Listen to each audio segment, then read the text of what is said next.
Myanmar's military kill our people. They chop men to death. We don't want to stay here. We want to go back to our country when there is peace. We want to live in Myanmar. We don't want anything. We just want to go to our land. This time, we're bound to come here to Bangladesh. Thousands of Rohingya Muslims continue to stream into Bangladesh, and with them come new accounts of violence and torture. They're fleeing a brutal military offensive in their home in Myanmar's Rakhine state. The UN calls what's happening there ethnic cleansing, but Myanmar's top general has blamed the violence on the Rohingya themselves. General Min Aung Hlaing says the army is merely responding to attacks by Rohingya fighters, and now those who fled are finding themselves increasingly deserted by the international community. The Indian government has told its Supreme Court that Rohingya refugees in India pose a security threat and must be deported. That verdict has been postponed until October. Well, to discuss this, I'm joined by Dr. Hla Myint. He's the spokesperson for the Arakan Rohingya National Organization. Thanks so much for joining us. Thank you, sir. Dr. Myint. So, let me pleasure. first ask you about what General Min Aung Hlaing said. The Rohingya have never been an ethnic group. He's accused extremists of trying to form a stronghold in northern Rakhine state, echoing by and large what Aung San Suu Kyi and others have said. How do you feel about that when you hear it? His response is a blanket denial. He's in a state of denial. Rohingya has been living there long before the creation of Burma, perhaps even long before the Rakhine. He's making a blanket denial. He's in a state of denial, I believe. State of denial. Now, one thing that did happen, on August 25th, there was an attack. Well, on military outposts and police stations. Let me ask, ARSA, right, or Haraka al-Yaqin, right, they exist, they're reality. They've done things against the Myanmar security forces. Now, these guys might be using it as a pretext, and there is a humanitarian catastrophe, and there's terrible things going on. But to what extent are ARSA harming the situation for ordinary Rohingya people who are living First there? of all, before we go to your point, let me highlight some of the key points here as to why ARSA was surfaced on the ground, or as to why the ARSA has emerged on the ground. Because of, it's like, popular uprising in inmates like Nazi concentrations. Rohingyas' rights have been systematically denied. Rohingyas' people's movement was systematically restricted over the last 50, 60 years. Okay, That's all true. That's all granted. Absolutely granted, yes. So on top of that, there have been 4 or 5 exodus over the history of 50 years. The last one was to 2012, and in 2012, what they did, they made 150,000 Rohingyas homeless in situ. Yeah. Okay, and then international community was unable to address the underlying suffering cause of the Rohingya people. Burma was always protected by some regional allies, China. Okay, so there are some groups on the ground. Okay, things that their grievances have not been addressed. So therefore, the handful number of people think that it is high time for them to take justice into their own hand. So nobody condoned that, but it's happened naturally. Isn't it the case in Northern Ireland? Isn't it the case in the rest of the world? No, and you're giving a bunch of different conflicts. And again, let me state very clearly here. I absolutely understand. I don't think, I think most of our viewers absolutely understand the context within which this has emerged. Okay. There's a New York Times piece that just came out that says, quoting fighters who fled to Bangladesh, nearly every Rohingya village in northern Rakhine now has an ARSA cell with at least 10 members.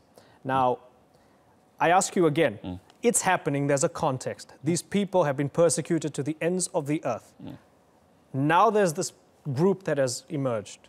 People are picking up weapons. When they attack the security forces of Myanmar, is it harming the situation? Is it making it worse because it's giving the government a pretext to absolutely pummel the Rohingya? Well, the government wants that from the beginning, from the day one, they planned that. They have engineered this all scenario from the day one. How did they engineer it? Well, I think 2 weeks prior to the violence took place, the government deployed thousands of troops in Rakhine state. They started to intimidate the Rohingya residents. Okay, they started to rape Rohingya women. It was happening long before the sparking date of the incident. Right. So this was they're trying to looking for a triggering point. Again, I have to go back to the other international conflict in context that they're always looking for a triggering point. From that triggering point, they escalate the violence into a wider scale. Now, what's happening on the ground is a genocide, textbook speaking, not ethnic cleansing. Right. I mean, the UN at the moment calls it an ethnic cleansing. They call it a humanitarian motivated, catastrophe. that's why. They want to save the face of Aung San Suu Kyi. But also, I mean, would you maybe grant it to them that for genocide, you have to absolutely prove intent, and it's a high yes, of course. standard? If you see the history, there is an intent. There's a widespread systematic persecution of Rohingya people. Right. If you're a Rohingya, you're not allowed to marry. If you're a Rohingya, you're not allowed to make movement. But those perpetrators are also well educated. They do bear in mind that they cannot do as aggressively as the Nazis. They cannot do as aggressively as what happened in Rwanda. They cannot do as aggressive as the Serbians did against the Bosnian people. Right. If it gets if labeled they genocide. do so, they will call upon the international radar of genocide detection. Yeah, I'm glad you said that, because if the word genocide becomes legally applicable and the international community accepts it, it's going to be interesting to see how the Chinese, for example, respond. Because, okay, you have all these players at the UN right now. Everybody's there, talk shop, right? If I may, for everybody's there. The Chinese are going to block any resolution at the UN Security Council. Tradition. The Russians will probably block. India is a big country, a big player. The Indians are saying, hey, Aung San Suu Kyi, hey, Myanmar, you guys are fighting terrorists, we're supporting you. With all of that in mind, don't you lose hope? Don't you feel as if nothing can be done because all these big players are protecting Myanmar, and the other players, like the United States, don't care enough to want to intervene or do anything about it? There are some incidents where, to the best of my knowledge, you would know as well, there are some incidents that intervention took place without the approval of Security Council. So who's going to intervene? I don't know. The international community has to act upon it. Particularly Bangladesh has to take the initiative stage. But what can Bangladesh do? I mean, they have people. You've seen the pictures in Cox's Bazar. Yeah. Bangladesh is a poor country. They have a lot of problems to deal well, with. Bangladesh is a poor country. If you're a poor man, if you have disease, you need to get a cure. But what do you want Bangladesh to do?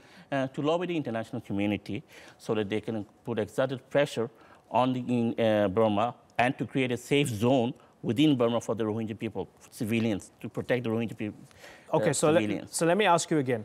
If, as things stand with the United Nations Security Council, it's going to be impossible to get a resolution for intervention, right, against Myanmar's government. It is difficult, not impossible. Near impossible, right? Who do you think will intervene? Give me one country's name that you think will actually send troops into Myanmar to stop what's going on. Well, practically speaking, it's seemingly not possible. But in principle, there are lots of the events that have been taking place throughout the histories, okay?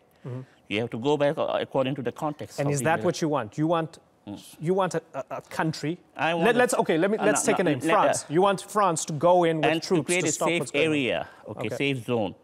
Okay, safe zone for the protection of Rohingya civilians. Okay, and there's also an emerging international norm known as responsibility to protect. Yes. And responsibility to protect. Who's going to enact R2P? Yes. Yeah. Well, who's going to do it? Give me one country. Name a country that you think realistically can do this. We don't have to give one name. Okay, one name should be Turkey. Another one is Bangladesh. They can lobby it. They cannot have to do it in a singular country basis. Okay. What they can do, yes, Security Council is paralyzed. I agree with you. You know what happened in 1950 when they weren't able to pass a resolution through a Security Council? They called for the Uniting for Peace in General Assembly. In 1950, when there was a Korean War, yes, they said, okay, Security Council is paralyzed. Now what we're going to do, we'll try to pass this motion in General Assembly for the sake of getting united, for the sake of peace in the world. Similar thing can happen. People have to have, the nation states have to have the political will. In the absence of the political will, would any help, I mean, Turkey's sending help now. Turkey's trying to help Bangladesh deal with the humanitarian crisis on their side of the border. In the absence of the political will, and in the absence of big players actually condemning Aung San Suu Kyi and the generals, people respond as if Rakhine State has been hit by an earthquake or a tornado, right? Can anything really be done? Well, okay, if you talk about tornado and earthquake, let me remind you what happened. Do you know what happened in 2008? Nargis crisis. The aid was blocked by the same government who is now claiming themselves a democrat. Sure, certainly, but they've changed a lot. You'll accept that. And France said we will then make an intervention.